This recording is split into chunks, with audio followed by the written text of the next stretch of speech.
بسم اللہ الرحمن الرحیم۔ گمنام ہیرو کے معزز ناظرین، السلام علیکم۔ آئیے چلتے ہیں کہانی کی طرف۔ اس نے کاغذ کی سلپ کو دیکھا لیکن بولا نہیں۔ اس کا رویہ واضح طور پر شبہ پیدا کرنے والا تھا۔ یہ بالکل صاف چھپتے بھی نہیں، سامنے آتے بھی نہیں والا معاملہ تھا۔ وہ کہہ دیتا کہ ہاں ایک واقف تھا تو میں خاموش ہو جاتا، یا ایک سوال اور کر لیتا کیا پوچھ رہا تھا۔ پھر وہ کہہ سکتا تھا کہ کچھ نہیں، بس ادھر ادھر کی باتیں کر رہے تھے، جنرل گپ شپ۔ لیکن اس کے انکار میں ایک پراسراریت تھی۔ وہ چاہتا تھا کہ میں اصرار کروں یا پھر وہ تذبذب میں مبتلا تھا۔ قاسم کچھ دور آ کے میں نے کہا، آخر تمہارے اور اس کے درمیان ایسی کیا بات ہوئی تھی جو تم مجھے بتانا نہیں چاہتے؟ یا وہ چونکا۔ جی، میں نے کہا، کیا وہ میرے بارے میں کچھ کہہ رہا تھا؟ کون جی؟ میں نے کہا، یہ تو میں جانتا ہوں کہ تم جھوٹ بول رہے ہو، لیکن میں تم کو مجبور نہیں کر سکتا سچ بولنے پر۔ اس نے کچھ دیر کی خاموشی کے بعد کہا، وہ آپ کے بارے میں پوچھ رہا تھا۔ کیا پوچھ رہا تھا؟ یہی کہ آپ کا نام کیا ہے، آپ کہاں ٹھہرے ہوئے ہیں،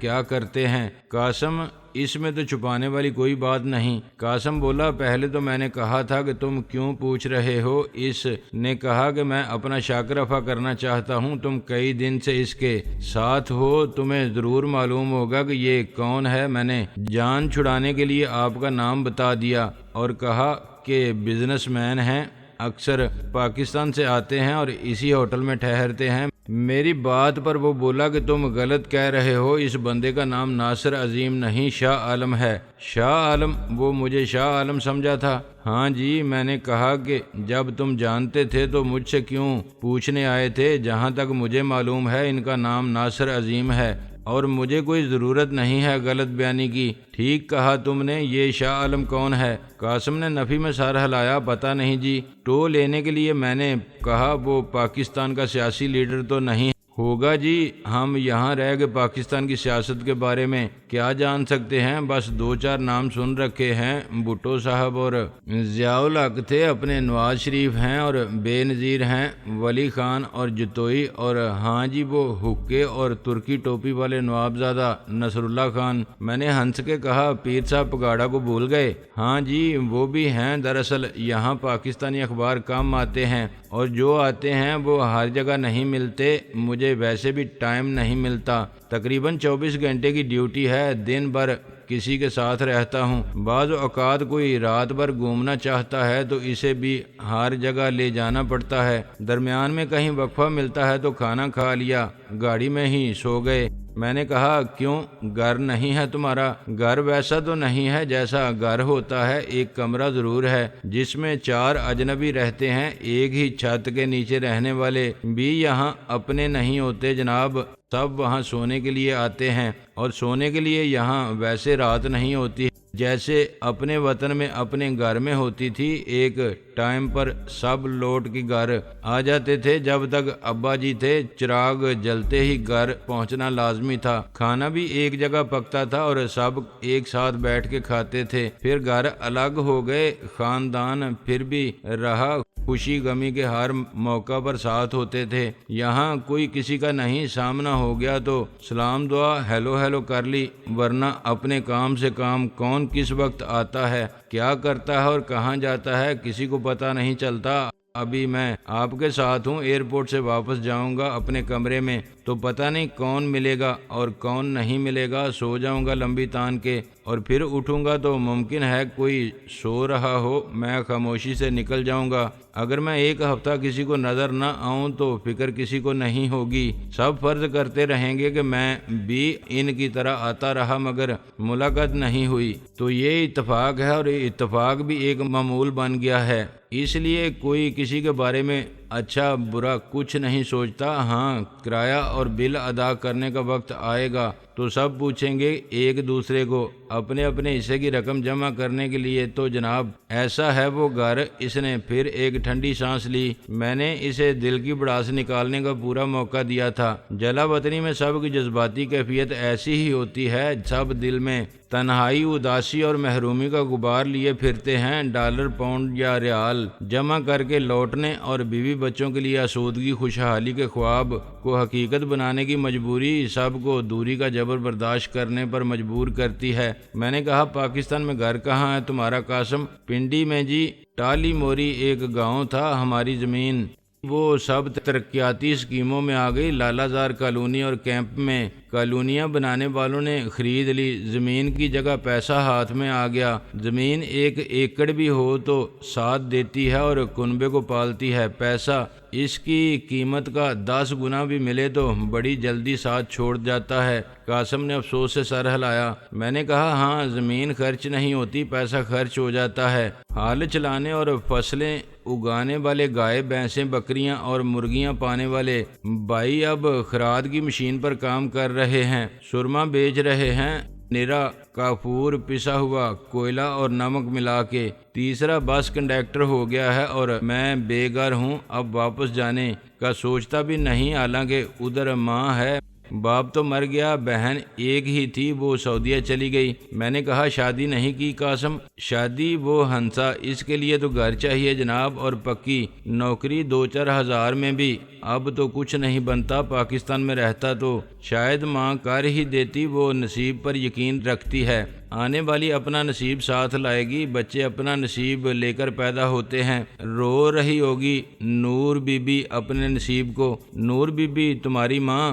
نہیں جی، اس سے میری شادی ہونی تھی، بات پکی تھی، میں بھی کہہ آیا تھا کہ لوٹ کر ضرور آؤں گا، ظاہر ہے انتظار وہ بھی کر رہی ہوگی، ماں بھی، مگر میں کیا کروں گا واپس جا کے؟ قاسم نے جیسے خود سے سوال کیا۔ کیا وہاں لوگ فاقے کر رہے ہیں، ننگے پھر رہے ہیں اور فٹ پاتھوں پر سو رہے ہیں اور مر رہے ہیں؟ اصل بات یہ ہے کہ تم یہاں خوش ہو، آزاد ہو، ہر ذمہ داری سے شادی کی ضرورت ہی نہیں، جیسے باپ مر گیا ایسے ہی ماں مر جائے گی، نور بھی بالآخر کسی اور سے شادی کر لے گی۔ اللہ اللہ خیر صلاح، ولایت کے مزے چھوڑ کے جانے کی کیا ضرورت ہے؟ اس نے گاڑی ایئرپورٹ کے پارکنگ ایریا میں روک دی۔ سچ کہتے ہیں آپ بھی، بندہ خود غرض اور بے حس ہو جائے تو اچھا رہتا ہے، مگر اندر کا دکھ ختم نہیں ہوتا جناب، بڑھ جاتا ہے۔ میں نے اسے اپنا کارڈ دیا، تم سے ملاقات ہوتی رہتی ہے، لیکن قاسم کبھی تم مجھ سے ملنا چاہو، جلا وطنی کا عذاب بہت سخت ہو جائے اور تم لوٹ کے گھر جانا چاہو تو مجھ سے مل لینا، 4-5 ہزار اس شخص کے لیے ضرور نکال سکتا ہوں جو محنتی ہو، کام کرنا چاہتا ہو، مگر اس سے بھی بڑھ کر یہ کہ جلا وطنی ترک کر کے وطن آنا چاہتا ہو۔ میں نے کہا کسی مجبوری کے بغیر، اپنی خوشی سے اور دوسروں کی خوشی کے لیے۔ اس نے کارڈ لے کر غور سے پڑھا۔ مجھے کچھ زیادہ بولنے کی عادت ہے جناب، لیکن سننے والوں کو بھی میں نے دیکھا ہے ان میں بری عادت ہوتی ہے یہ ظاہر کرنے کی کہ وہ بڑی چیز ہیں، سارے زمانے کے مسئلے یوں چٹکی بجاتے میں حل کر سکتے ہیں۔ میں نے کہا اعتبار کرنا نہ کرنا تمہاری مرضی، اللہ نے مجھے وسیلہ بنا رکھا ہے کم سے کم 400 افراد کے روزگار کا۔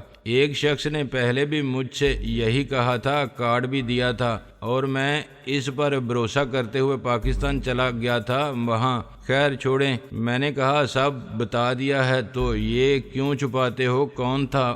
کیا ہوا تمہارے ساتھ؟ اس نے مجھے اچھی تنخواہ دی، صرف 1 مہینے، دوسرے مہینے اس نے مجھے جو کام بتائے وہ میں نہیں کر سکتا تھا، کوئی پڑھا لکھا باز امیر آدمی نہیں کر سکتا، خواہ اس سے 10 گنا زیادہ معاوضہ دیا جاتا۔ خدا نے مجھے بچا لیا، اگر لالچ میں آ کے میں ایک غلطی کر بیٹھتا تو دوسری کے لیے مجبور ہو جاتا، پھر ایک سلسلہ شروع ہو جاتا اور میں بلیک میل ہوتا۔ اس سے پہلے ہی میں نے 1 مہینے کی تنخواہ واپس کی۔ اس شخص سے کہا کہ میں بیوقوف اور بزدل آدمی ہوں، تمہارے لائق نہیں، بس مجھے بخش دو، میں سمجھ لوں گا، کبھی تم سے ملا ہی نہیں تھا۔ میں نے تجسس کی خاطر پوچھا آخر کون تھا وہ، نام کیا تھا اس کا؟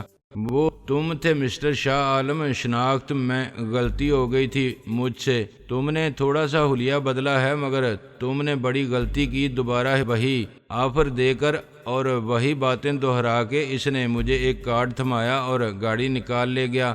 میں وہ کارڈ ہاتھ میں لے کر کھڑا رہ گیا۔ محض ایک غلط فہمی کی بنا پر جو پیدا ہو گئی تھی یا کر دی گئی تھی، اس پاکستانی ڈرائیور نے میری مخلصانہ پیشکش شکریہ کے ساتھ مسترد نہیں کی تھی، بلکہ ذلت کے ساتھ میرے منہ پر مار دی تھی کہ تم آج ناصر عظیم بن کے مجھے پھر بیوقوف بنانا چاہتے تھے۔ تم بھی مجھے نہیں پہچان سکے، ورنہ شاید دوبارہ اس شکار پر ہاتھ نہ ڈالتے جو ایک بار زیر دام آ کے نکل گیا تھا۔ پہلے بھی مجھے خدا نے بال بال بچا لیا تھا اور آج پھر مجھے بر وقت تمہاری جال سازی کا علم ہو گیا۔ صاف ظاہر تھا کہ میرے پیچھے آنے والی کار کے ڈرائیور نے یہ غلط فہمی پیدا کی تھی۔ اس سے پہلے میرے ڈرائیور نے شاید شاہ عالم کے ساتھ میری صورت کی مشابہت پر غور بھی نہیں کیا تھا۔ اس کا اور میرا لندن میں پرانا ساتھ تھا۔ یہ تیسرا موقع تھا کہ میں نے نام لے کر اس کی خدمات حاصل کی تھیں۔ وہ ایک پاکستانی ڈرائیور ہے، قاسم، اور مینیجر نے سر ہلا کے کہا تھا، یس سر۔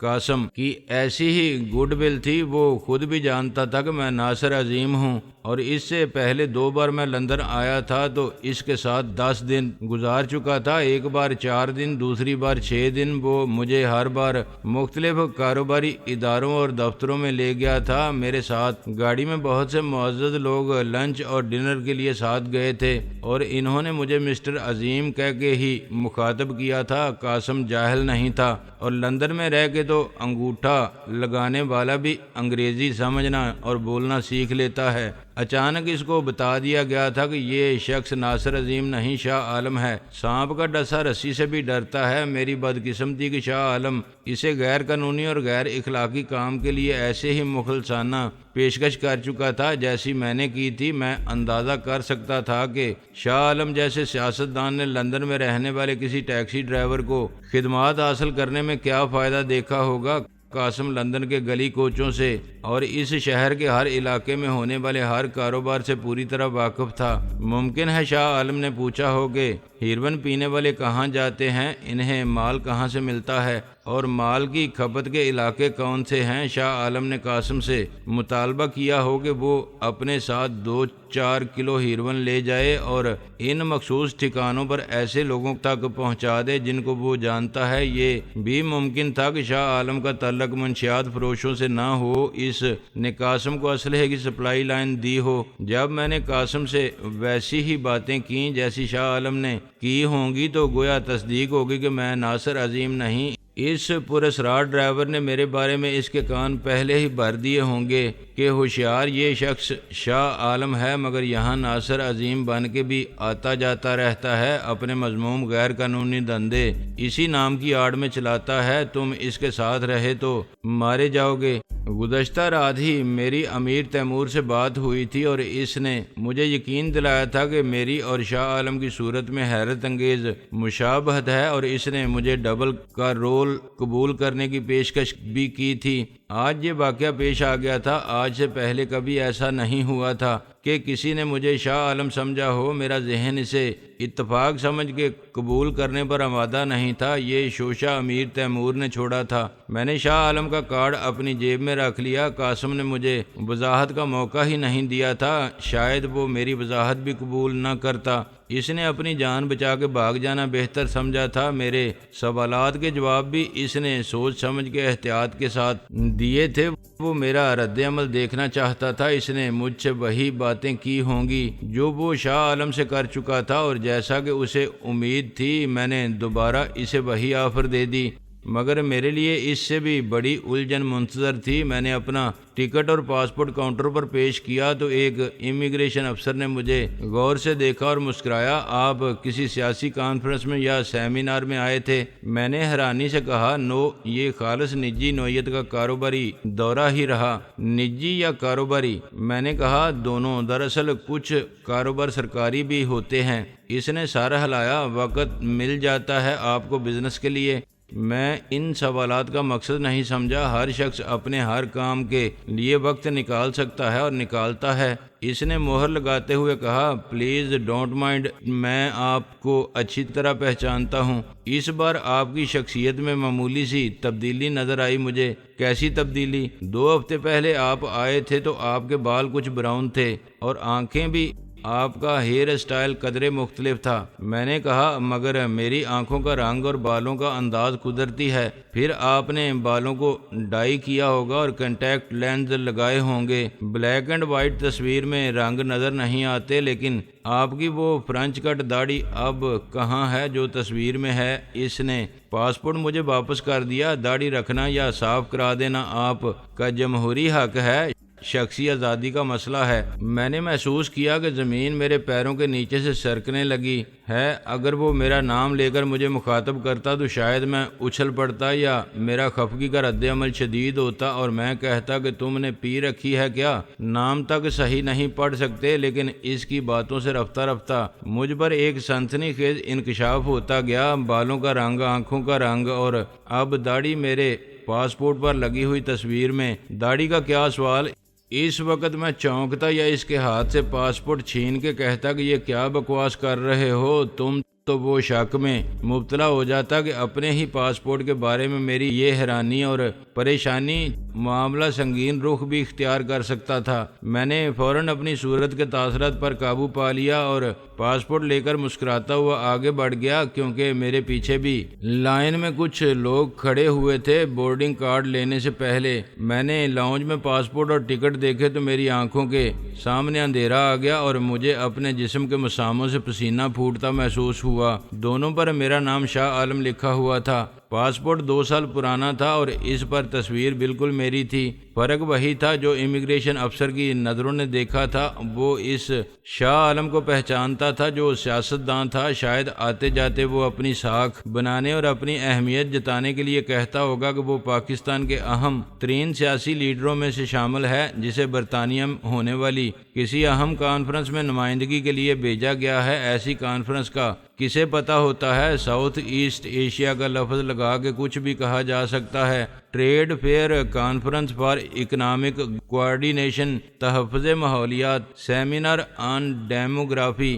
لوگ پاکستان کے بارے میں بھی کم جانتے ہیں، وہاں کے سیاستدانوں کے بارے میں انہیں کیا معلوم، لیکن شاہ عالم ذاتی پبلسٹی کو اہمیت دیتا تھا۔ یہی وجہ تھی کہ اسے امیگریشن کا عملہ صورت سے پہچانتا تھا۔ میں بری طرح پھنس گیا تھا۔ اب میں دوبارہ کاؤنٹر پر جاتا اور کہتا کہ آپ کو کیا خود مجھے اپنے بارے میں شدید غلط فہمی ہو گئی تھی؟ میں شاہ عالم نہیں، ناصر عظیم ہوں۔ تو ہر شخص میری ذہنی کیفیت کے بارے میں شکوک کا اظہار کرتا۔ نشے میں ہونے کا الزام سب سے پہلے آتا، پھر شاید یہ اخبار میں خبر سے زیادہ ایک لطیفہ ہوتا کہ ایک پاکستانی سیاستدان شاہ عالم نے خود اپنا پاسپورٹ اور ٹکٹ پیش کیا، لیکن بورڈنگ کارڈ لینے سے پہلے وہ اڑ گئے کہ میں شاہ عالم نہیں ہوں۔ اگر میں سیریس ہو جاتا تو بہت سے قانونی مسائل میں پھنس جاتا۔ اگر میں ناصر عظیم تھا تو میرے پاس شاہ عالم کا پاسپورٹ کہاں سے آیا اور میں نے اسے امیگریشن کاؤنٹر پر کیسے پیش کر دیا؟ میرے ٹکٹ پر میرا نام ناصر عظیم کیوں نہیں تھا؟ کیا میں جعلی شاہ عالم بن کے سفر کر رہا تھا یا شاہ عالم کے پاس 2 پاسپورٹ تھے؟ یہ ڈبل گیم آخر کس لیے تھا؟ تفتیش کے لیے کیس چلا جاتا پولیس کے پاس اور تصدیق مانگی جاتی حکومت پاکستان سے کہ آخر یہ کیا چکر ہے۔ صورتحال کے واضح ہونے تک میں کسی برطانوی جیل میں رہتا۔ میرے پاس اپنی صفائی میں کہنے کے لیے کچھ نہیں تھا۔ میں نے اپنے پاسپورٹ کے گم یا چوری ہونے کا کسی سے تذکرہ تک نہیں کیا تھا۔ یہ پاسپورٹ اور ٹکٹ میں نے بقائمی ہوش و حواس خود کاؤنٹر پر پیش کیا تھا اور امیگریشن افسر کے ہر سوال کا جواب بطور شاہ عالم دیا تھا۔ اگر میں ناصر عظیم تھا تو پھر میں نے شاہ عالم کا ٹکٹ اور پاسپورٹ کیسے اور کیوں حاصل کیا تھا؟ یہ بھی ثابت ہو جاتا کہ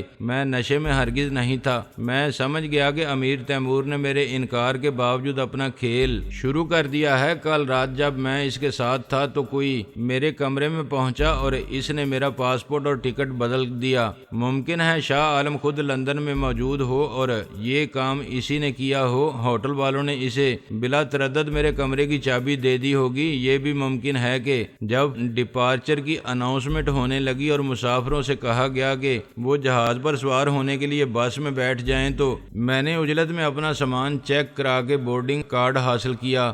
بس میں بیٹھ کے مجھے دوسرا زیادہ پریشان کرنے والا خیال آیا، کیا وہ بیگ اور سوٹ کیس میرے ہی تھے جن کو میں نے اپنا ڈکلیئر کیا تھا؟ دیکھنے میں وہ ویسے ہی تھے، مگر اس جیسے بیگ اور سوٹ کیس لندن میں عام ملتے تھے، اور جنہوں نے میرا ٹکٹ اور پاسپورٹ بدلا تھا ان کے لیے سامان بدل دینا کیا مشکل تھا۔ مجھے اس گاڑی کا خیال آیا جو میرے تعاقب میں تھی۔ جب میں کمر کے لیے چاکلیٹ خریدنے گیا تھا تو وہ میرے پیچھے آ کے رکی تھی، اور اس میں سے اتر کے ڈرائیور نے میری گاڑی کے ڈرائیور سے بات بھی کی تھی۔ کیا وہ سب سچ تھا جو مجھے قاسم نے بتایا تھا، یا اس کی خدمات بھی امیر تیمور نے حاصل کر رکھی تھیں؟ اس نے میرا سامان دوسرے ڈرائیور کو دے دیا ہوگا، اب وہ میرے خلاف گواہی دے سکتا ہے کہ اس شخص نے مجھ سے بھی جھوٹ بولا تھا۔ اس نے مجھے اپنا کارڈ دیا تھا جس پر ناصر عظیم لکھا ہوا تھا، مگر میں اسے جانتا ہوں کہ یہ شاہ عالم ہے۔ اس کا پرانا کارڈ پہلے سے میرے پاس تھا۔